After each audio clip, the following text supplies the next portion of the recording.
Ustedes se preguntan cómo un candidato con tan pocas cualidades y tantos defectos pudo conseguir el apoyo casi incondicional de una parte tan grande de la población brasilera. Ustedes ya intentaron argumentar racionalmente con esas personas, pero parece que ellas están absolutamente decididas y te tratan inmediatamente como un enemigo ante una postura mínimamente contraria. Hasta tu tía, que siempre fue simpática contigo, ahora ataca tus publicaciones políticas en Facebook. Pues bien, les contaré una historia. El principal nombre de esta historia es un hombre llamado Steve Bannon. Él tiene una visión de extrema derecha nacionalista. Tenía un sitio web en donde expresaba sus puntos de vista que coqueteaban con el machismo, la homofobia y la xenofobia, entre otros. Su sitio, al comienzo, tenía poca visibilidad y su sueño era que sus ideas se propagaran con más fuerza en todo el mundo. Para eso, Bannon contrató una empresa llamada Cambridge Analytica. Esa empresa consiguió datos de Facebook de millones de cuentas de perfiles de todo el mundo, de todos los tipos de datos acumulados por Facebook, posteos, comentarios, mensajes privados, entre otros. Con la tenencia de estos datos y utilizando algoritmos, esta empresa podría trazar perfiles psicológicos detallados de los individuos. Tales perfiles serían utilizados para saber cuáles personas estarían más predispuestas a recibir determinados mensajes. Aquellos dispuestos a creer en teorías conspiratorias sobre el gobierno, por ejemplo, o que presentaban alguna contrariedad con el escenario político actual. La estrategia consistiría en hacer que aquel individuo susceptible a esos mensajes cambiase su comportamiento, se radicalizase en sus posturas. Como las personas comenzaron a recibir las noticias y a percibir el mundo principalmente a través de las redes sociales, no es difícil manipular las informaciones, y si se puede manipular las informaciones a las que una persona tiene acceso, puedes controlar la manera en que ella percibe el mundo, y con eso influenciar la manera en cómo se comporta y lo que hace. Los posteos en Facebook te pueden hacer más feliz o más triste, te dejan con rabia o con miedo. Y los algoritmos saben identificar los cambios de comportamiento por el análisis de los patrones de tus posteos y comentarios. Así, individuos con perfiles de derechas con un tradicional discurso de no me gustan los impuestos, fueron radicalizados tornándose en perfiles paranoicos en relación al gobierno y determinados grupos sociales. La manipulación es realizada a través del miedo, con mensajes que estimulan un sentimiento de impotencia y de incapacidad de defenderse. Estimulan un sentimiento de somos nosotros contra ellos, lo que cierra a la persona a argumentos racionales. Sitios y blogs fueron fabricados con noticias falsas para bombardear directamente a las personas influenciables por este tipo de mensajes. Además de esto, fue explorado también un sentimiento de anti lo establecido, anti medios tradicionales y anti todo lo que hasta ahora estaba. Cuando las personas reciben varias noticias de forma directa sin verlas y esas noticias no repercuten en los informativos, llegan a la conclusión que los grandes medios mienten, que esconden la verdad que ahora ellos saben. Si antes los medios tradicionales de comunicación podían manipular a la población, esta manipulación debía ser hecha abiertamente, ante los ojos de todos. Ahora, todos tenemos páginas que nos mandan mensajes de forma directa. Nadie sabe qué tipo de información está recibiendo la persona que tenemos al lado o cuáles son los mensajes que están construyendo su percepción de realidad.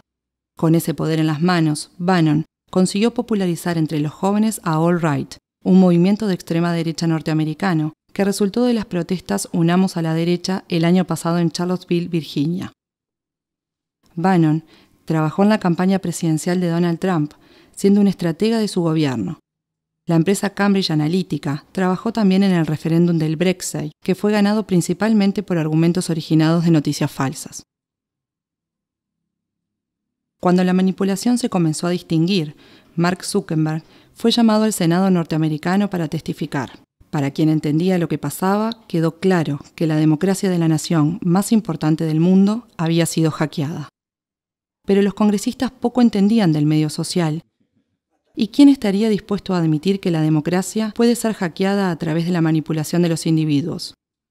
Zuckerberg solo estaba pensando en establecer un modelo de negocios lucrativo, con la venta de anuncios direccionados, decían. La recolección de datos y creación de perfiles psicológicos de las personas en las redes tenían una intención aparentemente inocente de hacer que las personas dieran clic en anuncios pagos. Era solamente un modelo de negocios. Pero ese mismo instrumento puede ser usado con finalidad política.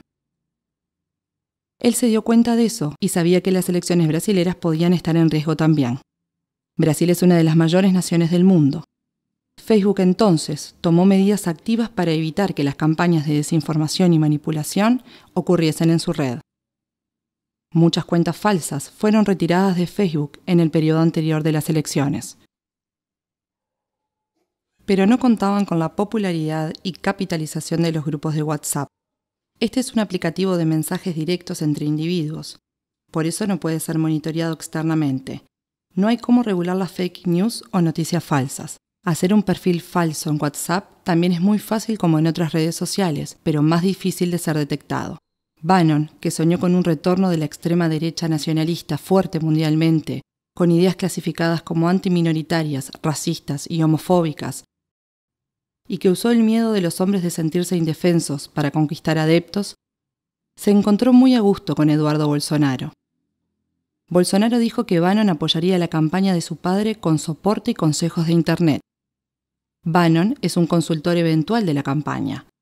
Bolsonaro fue el candidato especial para él, ya que comparte sus ideas en el escenario ideal, un país pasando por una grave crisis económica y con la población desencantada, desilusionada de su clase política.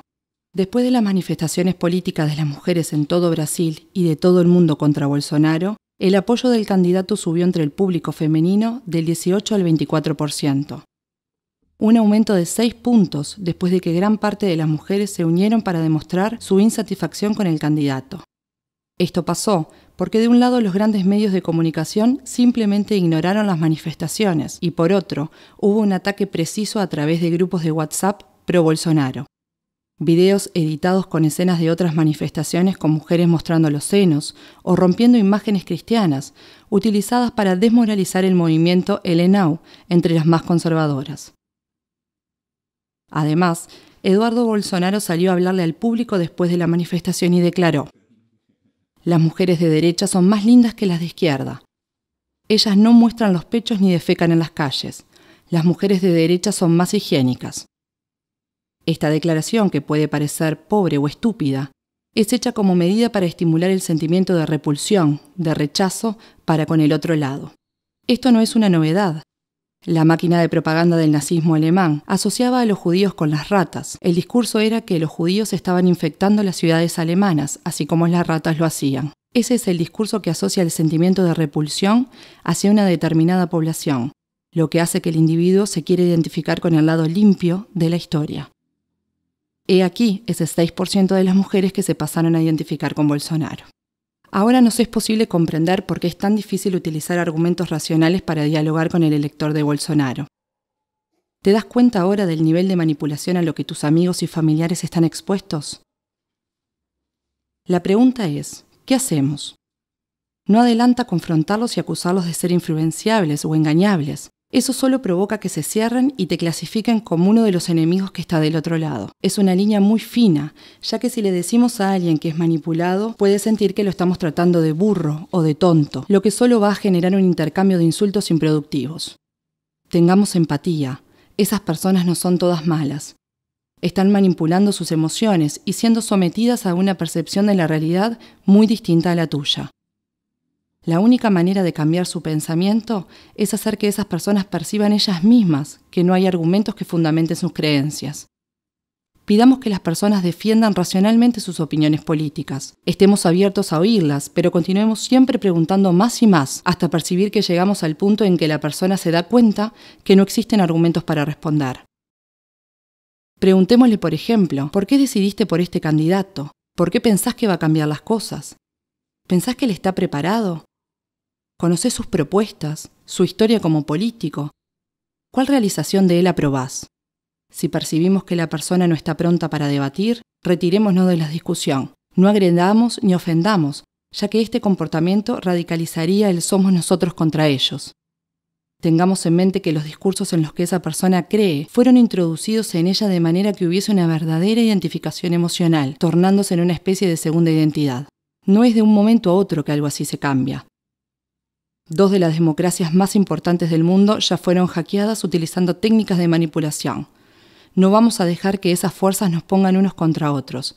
No podemos dejar que rompan nuestro tejido social de manera irrecuperable.